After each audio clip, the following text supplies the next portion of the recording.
Almost nobody tells you when to sell, and that's where most investors make their biggest mistakes. Today I'm going to break down exactly when to sell a stock for profit, step by step with clear rules that you can actually use. My name's Nolan Govea. My students call me Professor G, and I made this channel to make investing simplified. Here's the challenge. If you sell too early, you cut yourself off from the real growth. If you sell too late, you watch your gains disappear. How many times have you sold a stock only to watch it double after you sold? Or the opposite, you held too long and your profits evaporated. So the question is, how do we find that sweet spot? I'm gonna give you 3 practical rules that cover pretty much all situations. Rule number 1 would be sell when your original reason for buying is no longer true. If you bought a stock because of strong earnings growth and that growth disappears, it's time to reevaluate. The stock might still go up, but it no longer fits your strategy. I tell my clients all the time to take a good hard assessment of their stocks. Ask yourself, is this stock actually going to beat the S&P 500 over the next 5 years? Or something you could ask yourself is, do you think this stock is going to double within the next 5 years?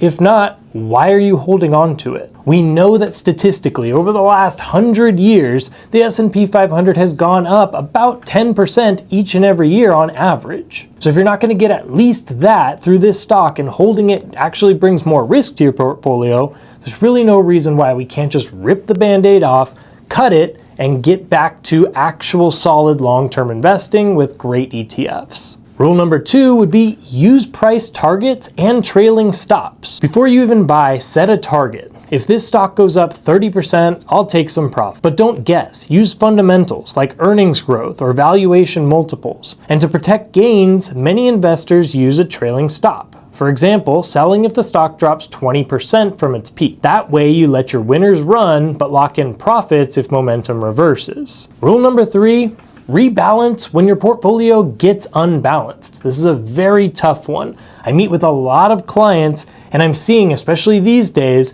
heavy amounts in Palantir or Nvidia or Tesla, possibly because you bought it 5 years ago and it's gone up like crazy. But if that's 80% of your portfolio in 1 or 2 stocks, that's a very risky place to be. Let's say you bought Apple, or nowadays it's probably more like Nvidia or Palantir, and it grows so much that it becomes 40% of your portfolio. Even if you love Apple or Nvidia, that's too much risk in one basket. Selling a portion to rebalance reduces risk while still letting you ride the upside. When you look at your portfolio and you see that huge gain, it went up 500%, 1,000%, a lot of people just like to use that as a trophy and they just keep it there because it is cool to look at and it's awesome that you made that much money. But you really haven't actually made any money until you actually sell, until you lock in that profit. So I would start looking at those and actually start making that assessment to possibly sell. But I understand that selling is hard, so let's talk about it. Knowing when to sell is actually less about the numbers and more about psychology.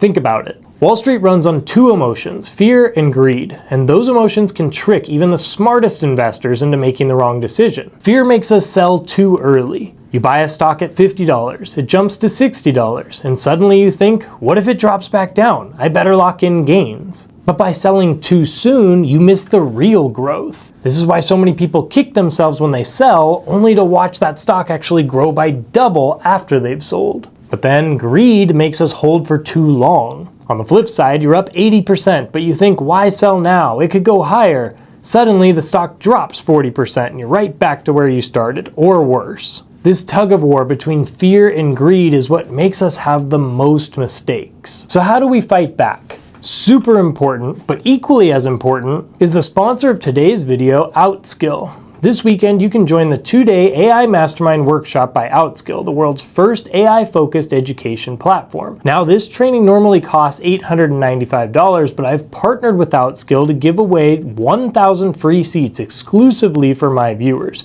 just for the next 72 hours. By the way, it's rated 4.9 out of 5 on Trustpilot and it's highly credible. First, it's just a 16-hour short commitment, which is best suited for someone with a busy professional schedule. You also get free lifetime access to Outskill's exclusive paid AI community to grow alongside 5,000 plus AI-first professionals. And also their AI learning dashboard is super seamless to navigate, which enhances your overall learning experience. During the 2-day live training, you'll learn 10 plus powerful AI tools, prompt engineering, automating your workflows, and building AI products without code. Also, if you sign up now, you get exclusive bonuses worth $5,100. A prompt Bible with 3,000 plus high-impact prompts on day 1, a roadmap to monetize AI on day 2, and a personalized AI toolkit builder only if you attend both days. So like I was saying, this tug of war between fear and greed is what causes the biggest mistakes. So how do we do this correctly? We use discipline and systems. The best investors in the world, people like Warren Buffett or Peter Lynch, don't let emotions dictate their decisions. They rely on preset rules. Here's a couple of psychological tricks you can use. Number 1, write down your exit plan before you buy. For example, if the company's earnings growth slows, I'll sell. If it rises 40%, I'll take half my profit. Having a rule in writing takes the emotion out of the moment. Number 2, reframe profits. A lot of people say, I don't want to sell because I might miss more upside. But think of it this way. Every profit you lock in is future optionality. It's cash you can redeploy into your next opportunity. Number 3, avoid anchoring bias. Investors often say, I can't sell until it gets back to the price I wanted. That's not rational. The market doesn't care about your personal buy price. What matters is, would you buy this stock today at today's price? If the answer is no, maybe it's time to sell. The bottom line is, if you don't control your emotions, the market is going to control it for you. And that usually ends in regret. Here's a quick example. Suppose you buy Nvidia at $100. You set a profit target of $150 and a trailing stop at 20%. The stock runs up to $180. Amazing. You're now protecting profits with your stop loss. It pulls back to $144. That's still a 44% gain, and your rule automatically told you when to sell. No guesswork, no regret, just discipline. Now, to be honest, I don't really set stop losses at all. That's because my investing style and needs don't need them. But maybe yours do. If you answer yes to either of these questions, maybe you should employ the stop loss. Number 1, do you not understand the stock that you're investing in fully? Number 2, do you need to make sure that you don't lose too much money in the short term, because you may actually need this money that you're investing with soon? Number 3, are you retired and have too much of your money in equities, so you just can't afford any big swings at any one point? If you answered yes to any one of those questions, you're probably understandably much more anxious when it comes to investing and it comes to actually possibly losing money in the short term. You may need the stop loss to minimize the amount of loss that you're going to see at any one point. For those of you that can let the investment sit and push through this momentary drop,